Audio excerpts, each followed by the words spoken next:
আসসালামু আলাইকুম প্রিয় পঞ্চম শ্রেণীর শিক্ষার্থীরা, পড়ালেখা বিডি ইউটিউব চ্যানেলের পক্ষ থেকে তোমাদেরকে জানাই শুভেচ্ছা অভিনন্দন। আজকে তোমাদের গণিত পাঠ্য বইয়ের অনুশীলনী 3 এর 12, 13 ও 14 এই 3টি অঙ্কের সমাধান করব। অঙ্কগুলো একেবারে সহজ অঙ্ক। এখানে 12 নম্বর অঙ্কে আছে বাহ্য 8903, ভাজক 87 এবং ভাগশেষ 29 হলে ভাগফল কত?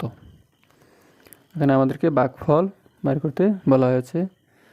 যেখানে ভাগশেষ দেওয়া আছে, এটা কিন্তু নিঃশেষে বিভাজ্য নয়, যেহেতু ভাগশেষ দেওয়া আছে। নিঃশেষে বিভাজ্য হলে ভাগফল নির্ণয়ের সূত্র হতো একরকম, যে বাহ্যকে আমরা ভাজক দিয়ে ভাগ করলেই এই ভাগফল পেয়ে যেতাম। আর এটা যেহেতু নিঃশেষে বিভাজ্য নয়, তাহলে সূত্র হবে অন্যরকম, যে ভাগফল কী হবে, যে বাহ্য বিয়োগ ভাগশেষ ভাগ ভাজক, এরকম। তাহলে আমরা অঙ্কটার সমাধানে চলে যাই।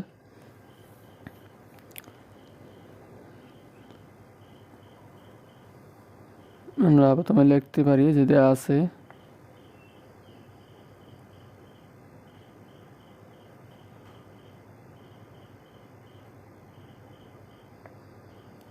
বাহ্য 8903,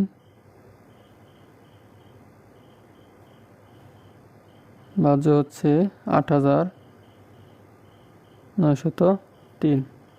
তারপর আছে এই ভাজক হচ্ছে 87,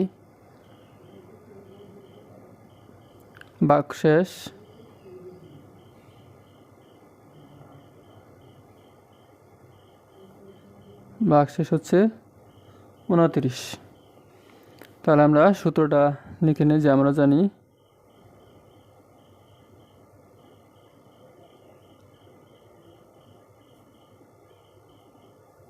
ভাগফল সমান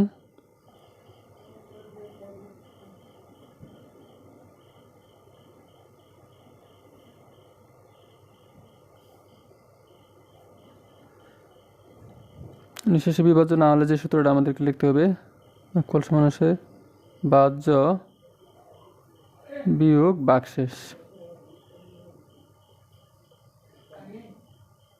ভাগশেষ ভাগ ভাজক।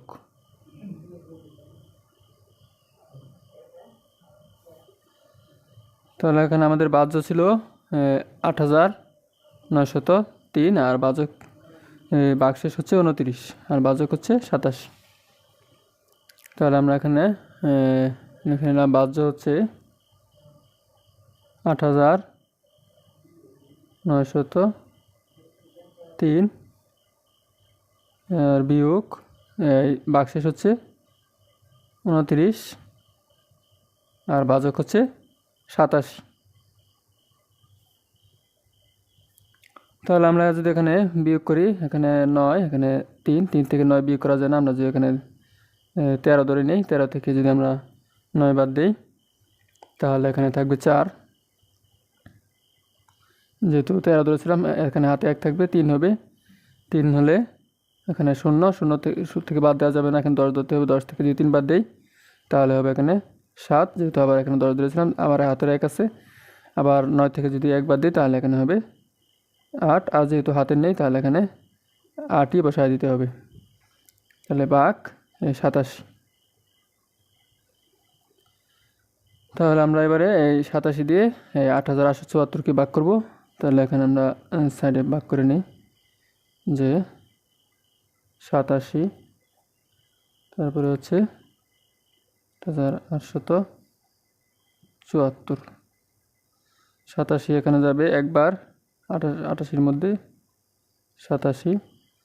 তাহলে এখানে থাকে 1। আমরা একটি সংখ্যা প্রতিবার একটি করে সংখ্যা কেটে নামাতে পারি, 7।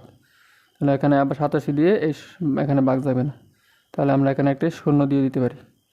0 দিয়ে আমরা উপর থেকে একটি সংখ্যা কেটে নামা দিতে পারি। এখানে 4 কেটে নামা দিলাম। এবার 87 যাবে 174-এর মধ্যে 2 বার দিলে 174। তাহলে এখানে আমাদের উত্তর আসছে কত? আমাদের ভাগফল কত? 102। তাহলে আমরা এটা হচ্ছে আমাদের অঙ্কের উত্তর। তাহলে আমরা উত্তর লিখতে পারি, উত্তর হচ্ছে ভাগফল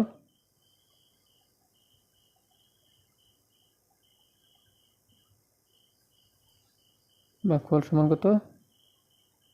102। এটাই ছিল 12 নম্বর অঙ্কের সমাধান। তারপর আমরা 13 নম্বর অঙ্ক দেখি, যে এখানে হচ্ছে যে একটি কারখানায় 7 দিনে 2520টি সাইকেল তৈরি হয়।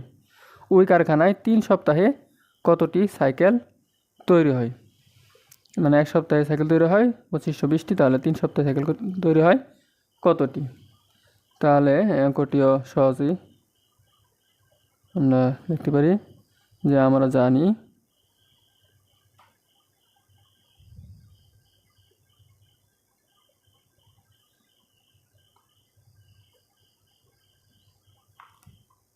সাত দিন সমান কি? 7 দিন সমান 1 সপ্তাহ।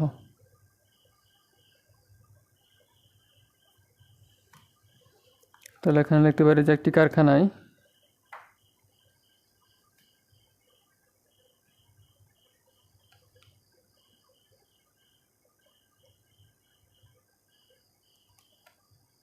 এই লাইনটি প্রতিটা লাইনের সাথে বোঝাবে। আমরা লিখতে একটি কারখানায় 1 সপ্তাহে, যে 1 সপ্তাহে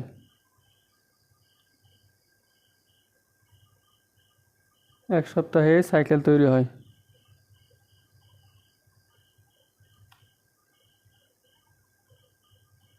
এক সপ্তাহে সাইকেল তৈরি হয়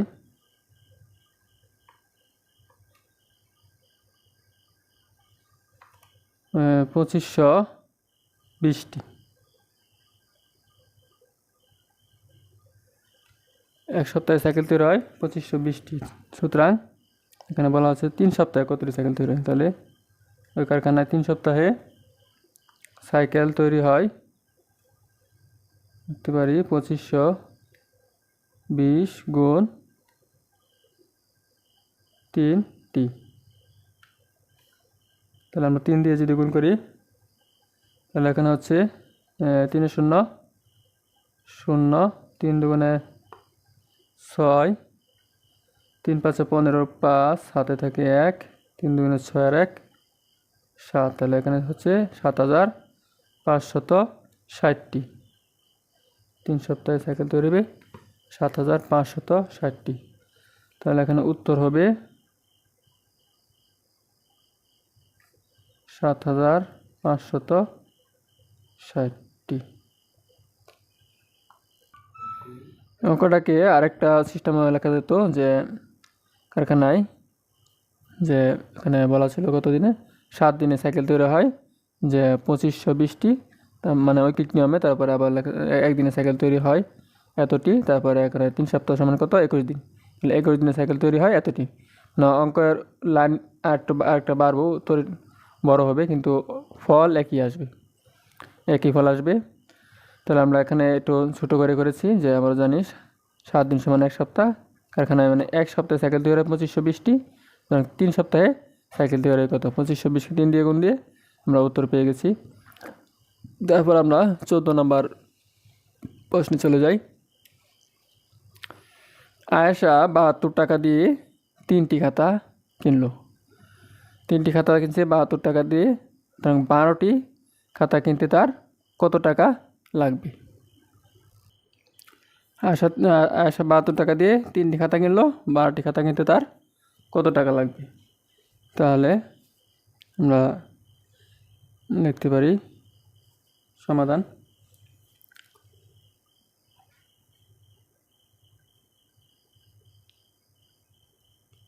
আয়েশা 3টি খাতা কিনলো, আমরা এটাকে ঐকিক নিয়মে করব। আয়েশা 3টি খাতা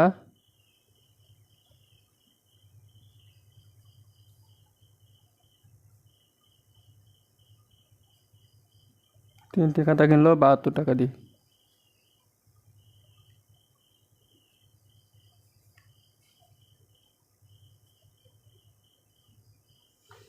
আয়েশা 3টি খাতা কিনলো 72 টাকা দিয়ে। সুতরাং একটি খাতার দাম কত? একটি খাতা হবে 72/3 টাকা দিয়ে। তাহলে 12টি খাতার দাম কত? সুতরাং 12টি খাতার দাম হলো, এখানে ছোট সংখ্যা একের পরে যেহেতু বড় সংখ্যা আছে 12, তাহলে এখানে 12 যায় উপরে গুণ হয়ে যাবে, 3টা নিচেই থাকবে। তাহলে আমরা এখানে কাটাকাটি করতে পারি। 3 দিয়ে 72 কে করা যাবে, আবার 12 কে করা যাবে। তাহলে 12 কে করতে সহজ হবে। তাহলে আমরা এখানে লিখি 3 ওকে 3, 3 ছাড়া 12, কাটাকাটি মানে ভাগ। তাহলে 3 ছাড়া 12। তাহলে আমরা যদি এখানে 4 দিয়ে 72 কে গুণ করি, তাহলে এখানে হবে 4 দুগুণে 8, তারপর হচ্ছে 4 7 28 টাকা।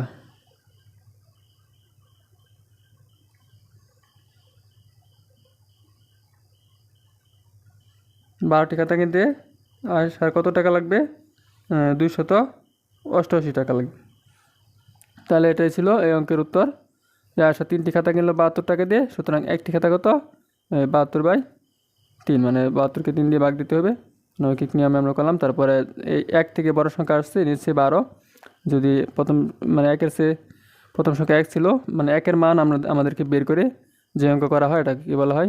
ঐকিক নিয়ম। তারপর আমরা যে সংখ্যাটা আসছে 1-এর পরে 12 সংখ্যাটি কিন্তু 1-এর চেয়ে বড়। এ কারণে যখন বড় সংখ্যা আসবে তখন গুণ করে দিতে হবে উপরে। আর 3 দিয়ে আমরা এখানে কাটাকাটি করছি, 3 4 12, আবার 4 দিয়ে 72কে গুণ করলে উত্তর আসছে 288। তাহলে এখানে উত্তর হবে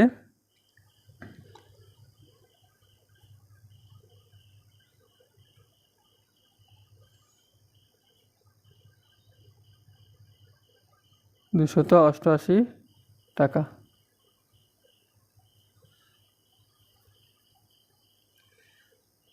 এর 288 টাকা, তার মানে খাতা কিনতে তার কত টাকা লাগবে? 288 টাকা লাগবে। ছিল এই 14 নম্বর প্রশ্নের সমাধান। তাহলে আজ এ পর্যন্তই। আল্লাহ হাফেজ।